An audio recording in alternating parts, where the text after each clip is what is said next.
The Oklahoma Sooners, chasing bowl eligibility, welcome the Alabama Crimson Tide to Norman. Helping us break it all down from the OU perspective, good friend of the show, good friend of mine, Tyler McComas. He's the host of The Rush on The Ref out there in Norman, 2 to 6 every single day. You can hear him, one of the best in the business. He joins us once again. Tyler, we were mentioning just a few moments ago, it's been quite a while since you and I caught up. A lot has happened for OU. And again, it's always a pleasure, man, to chat with you, and I appreciate you taking the time. Man, it's personally, it's been a fun year getting to go to some places in the SEC I've never been to before. Auburn is the best football road trip I've ever taken in my life, and I've had the opportunity to go to some cool places. But man, we've had to earn it, dude, because it's just been disappointment after disappointment after disappointment. I mean, they've lost 5 games, but the last loss, the Missouri loss, that was the most deflating loss of the year. That was the worst loss of the year. To fumble it away the way that you did towards the end, we all felt here like, here's your chance to get to 6 wins. Here's your chance to get to 6. You can beat Missouri. Brady Cook's not playing. You're actually favored to win in Columbia, and it looked like you were going to win after you had the scoop and score. And then not only do you lose in regulation. So it's been a difficult year, man. We're all talking about offensive coordinator hire right now, and it's awesome that Alabama's coming to town. I mean, we don't get home games like this, or haven't for a while. 2 Blue Bloods are going to match up on Saturday. The first time that 2 Blue Bloods have met in Norman since 2016, Ohio State. And it's amazing, Chris. I think today's the first day that we're really going to take a deep dive into this game because there's just this attitude that, you're a 2-touchdown underdog. We don't really feel like we have much of a chance to win. That's not the entirety of the fan base. That's the majority. But, dude, I've seen things this year, Chris, that I've never seen before following this team my entire life. I have never seen an OU game, home or away, where the game is over in the first 5 minutes. South Carolina played Oklahoma, and in the first 5 minutes, the game was over. I haven't seen a game since the late 90s where OU's this big of an underdog as they are on Saturday. I haven't seen since the late 90s that Oklahoma's coach is on the hot seat. Think about how crazy that is. Bob Stoops and Lincoln Riley were never on the hot seat, and Brent Venables wasn't until now or going into next year. Just a lot of first for us around here this year, and it's been hard to handle. To that point, Tyler, I wanted to get your takeaways on first season in the SEC for Oklahoma. Again, how quickly people are to forget how proud of a program this is, how much winning is going on. Do you feel like it's just been the perfect storm this year? Because, I mean, I remember us talking in the preseason, and it just felt like there was a lot of disrespect surrounding this program going into first year in the SEC. And you know, even I've been surprised by the adjustment for the Sooners. I mean, do you feel like, though, it's just been the perfect storm essentially this year to this point? It has been the perfect storm. How's that clip of me doing, by the way, before the season when we talked, saying that Tyler, I still get comments on that, and it's months later. I figured as much. Yeah, man, it's been the perfect storm, and what sucked about it from an OU fan perspective is you've had to hear it. You know, Tennessee fans came here and they beat you. What did they say to the new guy? Well, you just weren't SEC ready. You go out to Oxford and lose. What did Ole Miss fans say? Well, you just weren't SEC ready. That's all we've heard. You just weren't SEC ready. Well, yeah, they weren't SEC ready this year. I don't think that they were Big 12 ready or American Athletic Conference ready this year with the offense that they've had. That's been our rebuttal. It's like, what conference were they ready for when they can't move the ball and turn the ball over consistently? But the injuries at wide receiver, the injuries on the offensive line, inconsistent quarterback play, firing your offensive coordinator during the middle of the year, that's another first that I've never seen before.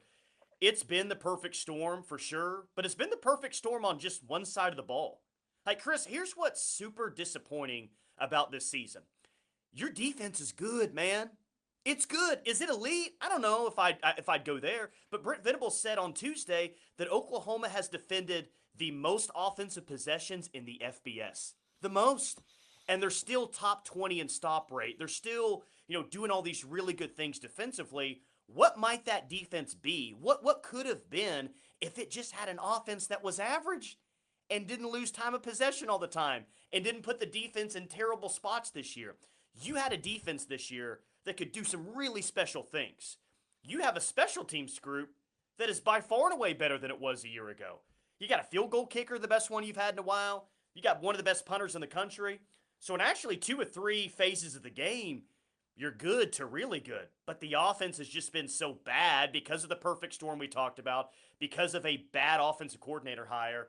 It's just come completely unraveled, and there's some people whose jobs are going to be on the line going into next year, man. Tyler, you mentioned the hot seat when it comes to Brent Venables. I wanted to get a temperature check with you when it comes to him. Again, it's one thing to come into your first year in the SEC and take a few lumps and have some growing pains, but to your point, I think a lot of us have been surprised at just how much the acclimation period for Oklahoma, just what it's been like. You mentioned firing the OC.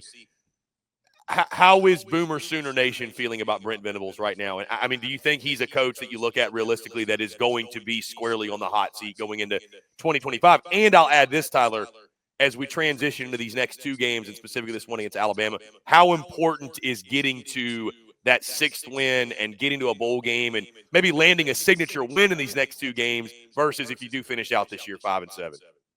I think Brent Venables will be back in 2025. Now, we might have some real conversations if they get blown out on Saturday and if they go to LSU and just get absolutely destroyed and embarrassed, all that. Like, you lose in embarrassing fashion on senior day. I mean, this is a nationally televised game, 6:30 on ABC. This is a primetime window. You get embarrassed, and maybe we're having a different conversation next week. But I think he's back, and I think he's back because that buyout number is massive. I don't know if LSU fans and Brian Kelly are having the same conversation right now. I think that's a little bit different, but the buyout numbers in college sports today are just such a conversation of if this guy is going to be back or not. Tyler, forgive me. Doesn't it feel crazy to talk about is he going to be fired this year when they just gave him an extension like 4 months ago? I mean, that 100%. to me, that's just like he's definitely back next year. Yeah, and the raise, the contract extension wasn't $4 million a year, but it was a contract extension is what it was. So yeah, it's absolutely crazy. The buyout number is massive, man, and I don't think that they're going to pay that because they'd have to pay that. They'd have to pay for a new staff. They're going to have to upgrade their roster clearly to compete next year. The money that goes into that. Like, OU's not Broklahoma or anything, regardless of what Missouri fans want you to believe. But they're not Texas in terms of donors. They're not Texas A&M in terms of donors. I wouldn't say that Oklahoma is bringing in, Texas A&M money, or whoever else in the SEC brings a lot. So, I mean, that'd be like $100 million ordeal, like by the end of the day. I think they're going to give Brent Venables an opportunity to hire an offensive coordinator and get it right for 2025. But is he on the hot seat next year? Yeah. I think he's probably going to be on the hottest seat in all of the SEC, man. And, when you guys at SEC Unfiltered do the list and talk about coaches on the hot seat, you'll probably be bringing up his name first, not just in the SEC, but in all of college football. It has to get right, and it has to get right next year. He was 6-7 in year one. You kind of gave him a pass because the cupboard was, not great there. But this is year 3, man. This is year 3, and the likely outcome is a 5-7 season. How are OU fans feeling right now? It is split down the middle, buddy. It is, I'm still behind Brent. I love what he represents, the culture that he's brought here, want him to succeed. Everyone wants him to succeed. Everyone wanted him to succeed. I haven't covered very many head coaching changes because we don't have those around here, but I've never seen a head coach opening before where the entirety of the fan base was all about one guy. There was one hire and one hire to make. And no one was upset that Brent Venables got that job. So everyone wants him to succeed, but it doesn't feel like it's working right now. Half the fan base still wants him to give another chance next year. Half the fan base, done. What are we doing? We're just wasting another year. So it's just unfamiliar territory because next year will be the first time since 1998 where a head coach of Oklahoma goes into the season on the hot seat. So, Tyler, as we turn our attention to this game again, an opportunity against a fellow Blue Blood to pull a signature win in this 2024 season, at least build some momentum at the end of the year. The Alabama Crimson Tide come to town. What have you seen, Tyler, specifically from Alabama? I know you said you're going to start breaking down this game today, but from what you've seen from the Crimson Tide this season, areas that you think they could give Oklahoma some problems, and are there any areas you think that Oklahoma might have the advantage in a certain matchup that they can exploit, take advantage of, and use to their advantage on Saturday? I'd love to be super optimistic about this game, that OU can pull a 2-touchdown win. Chris, I think that this is going to mirror most SEC games that OU's been in this year. I think the defense is going to come out and play well early. You know, I think that the first quarter, quarter and a half, maybe the first half, into the third quarter, we could be saying, hey, man, the OU defense is really limiting Jalen Milroe right now. He's not breaking off long runs. He's not hitting on big pass plays. Ryan Williams isn't getting loose up to this point. Like, this OU defense is good, man. I think they can match up with any offense in the SEC. But here's what's going to ultimately happen. The dam's going to break. And the dam's going to break because the OU offense, I mean, it's one thing, and I feel like I said this last time. It's one thing to be an ineffective offense where you can't score a lot of points. It's another thing to be an ineffective offense where you don't score points, you don't move the ball, you have really short possessions that put your defense right back out on the field in tough spots, and have god-awful turnovers that either go for a touchdown the other way or give the opponent the football inside the 20-yard line. So the defense can only do so much. And I would love to sit here and tell you that I don't think OU is going to turn the ball over. I can't do that because it's happened in like every single SEC game they played this year. The one time that they really did a good job of not turning the ball over was in the Auburn game, and that was their lone SEC win this year. So, look, man, I don't – this is not a banner Bama – this is not one of the best defenses that, we've seen from Alabama in the last 15 years. That's not to say that I think that they're bad. Clearly, I think they can have a lot of success against OU's offense. OU's not going to score 35 points, but if they can just play a game, man, just play a game where you don't turn the ball over 2-3 times and give your defense a fair chance to have a really good outing in this game, then I think that this thing can be close. But if the offense looks like what it did against Missouri and what it did against South Carolina and what it did against Texas and in the second half against Ole Miss and against Tennessee, like, you get the point. Alabama's going to come in here, and they're probably going to win by that 2-touchdown spread. So a lot of things are going to have to go OU's way in this one. Most notably, we're going to have to see an OU offense that, frankly, we haven't seen all year long. So, Tyler, you mentioned the offense. I want to go there. What is Oklahoma doing at quarterback right now? Because I know Jackson Arnold played in that, and he's played the last few games, obviously, and there's been some back and forth when he had Michael Hawkins Jr., and then I'm on social media this week, and I forget exactly which show it was or what entity, but talking about should Michael Hawkins Jr. start against Alabama. Where are we at with the quarterback position right now in the offense as a whole? I'm glad you asked me this on Wednesday afternoon and not Monday morning. Monday morning, I just would have basically talked for 45 seconds to a minute and said, I don't know, essentially. I think we have a better idea now. Now, for kind of a little bit of a reference, OU does their team captains different than anyone else. Maybe they did this at Clemson when Brent was there. I don't know. But they have, like, different captains, essentially, every single week. Mm-hmm. And I think for senior day, they choose, the best leaders that they've had all year long. Like, here are your captains for the final home game of the year. Danny Stutzman is a captain. Billy Bowman is a captain, your two best defensive players. Branson Hickman is a captain, offensive line starter transfer from SMU. And Jackson Arnold is a captain. Brent was asked about that Tuesday, and he said, well, Jackson's one of the best leaders that we've had all year long on the offense. Okay, maybe. Or he's going to start on Saturday, and maybe this is a real effort from them after replacing him earlier in the year, him not playing all that great against Missouri. This is a real effort to say, all right, we're hiring a new offensive coordinator, and in a lot of ways, we're trying to re-recruit Jackson Arnold for the start of the 2025 season. Like, we've identified maybe the quarterback that we want to keep the most. Because, Chris, I don't think it's likely in this day and age in college football that they keep both Jackson Arnold and Michael Hawkins. I don't think that that's reality. So maybe they've identified, hey, we really want to move forward with Jackson Arnold, team captain, he's starting the rest of the year. I mean, maybe that's not the case. I guess I just have a hard time believing that on senior day, a guy that's not a senior, by the way, they name him a captain if he's not the starting quarterback. So at this point, I'd be pretty surprised if it wasn't Jackson Arnold. I won't be surprised if he doesn't finish the game. If he plays the way he did against Missouri, then definitely we'll see another quarterback. Heck, maybe we see Casey Thompson, who's started against Oklahoma. His dad played at Oklahoma, but as an OU legacy, he's played for Texas and played against Oklahoma, and he's played for Nebraska, and he's played against Oklahoma before. So that's kind of a wild story. But long way to say I think it's Jackson Arnold on Saturday. Tyler, I know you mentioned you feel like it's a long shot to pull the upset against Alabama. I think most would probably agree with you. Crimson Tide are a 2-touchdown favorite. But if things are going to get wacky on Saturday night in Norman, if Oklahoma is to pull the upset, key or keys of the game for you, for the Sooners, let's even just say to get to the fourth quarter with a chance to make that happen, what do they have to do Saturday night? They got to limit Jalen Milroe on the ground, man. He's got more rushing touchdowns than passing touchdowns this year. I know 4 of those came against LSU, but that guy, man, he can turn your lights out. And when he's playing his best ball, and probably his 2 best games this year, LSU and Georgia, I would say. That's probably the 2 best games that Alabama's played this year, even though they almost gave that away against Georgia. You got to limit Jalen Milroe, man, because when Bama's been vulnerable, I think that he's been very vulnerable as a passer as well. So get them in a 3rd and long, make them have predictable passing situations. Chris, you're going to have to score to keep it close in the 4th quarter. So I guess the defense is going to have to score at some point in this game.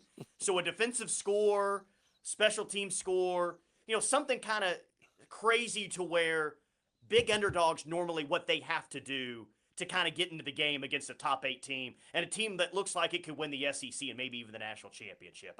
They did fake a punt against Missouri. That worked out well. They got a freaking delay of game penalty right after the fake punt that got them inside the 10. This team's been so undisciplined this year. Sorry, it's been maddening this year. But they're going to have to pull out something, defensive score, non-offensive score at some point to really get the momentum on their side. That crowd was rocking against Tennessee, man. Rocking against Tennessee. And the crowd's going to have to play a big factor in this as well. But I would just start of limiting Jalen Milroe and make him throw you some mistakes is where I would start.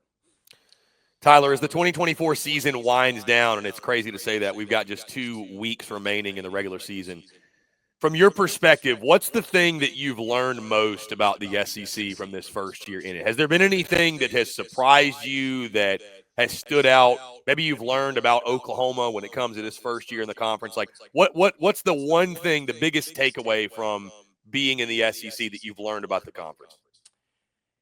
And I think that, your comments on your show directed towards me, probably, but trash talk, man. Dude, you better come with some good trash talk in this league, buddy, because we've been playing in a basketball conference forever. Like Kansas fans aren't talking smack about their football program with all 30 fans that come to Norman. West Virginia fans aren't talking smack. I mean, it was just such a different world, and we realized it at the time. But once you're in the SEC, it's a different thing. So when Tennessee fans come to Norman and talk trash after the game, it's like, whoa, who are these rude fans? Who are these rude people? When Ole Miss fans or students, I swear their students are the spawn of Satan, by the way. Those Ole Miss students are mean, man, mean.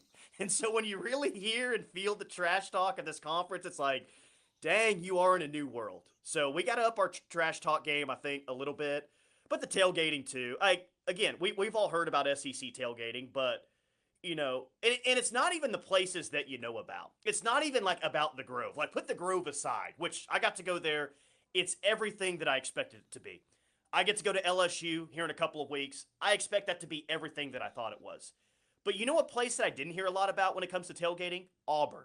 I mostly heard about LSU and Ole Miss and tailgating at Tennessee and all that. Dude, Auburn's tailgating is freaking insane with how much tailgating they have, how far out it is. Like, it's where Oklahoma's supposed to be. I know it's not going great, but Oklahoma's not going to be bad forever. Brent Venables or otherwise, they will figure it out. It's really cool, man.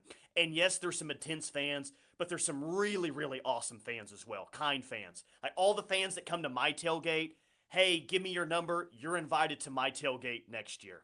Hey, man, like we went to your tailgate on the road. Here's my number. Like just that camaraderie amongst the fan bases, all of it's been awesome, man. So I've learned a lot.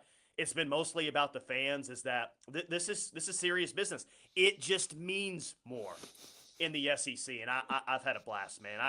I can't wait to see what Norman looks like with Alabama coming to town. I can't wait to get to LSU, and next year's schedule is going to be insane as well. It's just, for me personally, as a huge college football fan, it's been awesome. Tyler, did I low-key trash talk you at some point? I don't recall this. Did you? I don't know. I thought you said I did. Maybe I did. No. The comments section. Oh! I thought you said I made a comment. No, I was like, what did I say? I was like, I may have, but I promise it wasn't a shot. I'm going back to the post that you had of me saying, "Hey, oh yes. The comments. About it. Yeah, the comments on that one will never stop. I think. Tyler, it's always a pleasure, man. I appreciate you taking the time. In case folks have been living under a rock, let them know where they can find your work. Hey, so I've got SEC content on YouTube as well. Tyler McComas is my YouTube page, and I keep the football content for the radio show. KREF is where you can download our app. You can listen to us anywhere you're at. If you want to talk trash on our text line, by all means. I think I'm used to it by now. But I do a lot for all you college softball fans out there. I've got a video coming out this week. I've got a post-fall power rankings in the SEC. The SEC, for all you softball fans out there, I'm just telling you, it's going to be the deepest and the best league that college softball has ever seen. There is a lot of good teams. 8 teams make the Women's College World Series. Dude, the SEC might have like 6 of those this year. It is a loaded league. So if you like softball, subscribe, and let's have some fun talking college softball because I love that sport as well. Tyler, good man. Appreciate you taking the time. Let's definitely do it again soon. Yeah, anytime, man.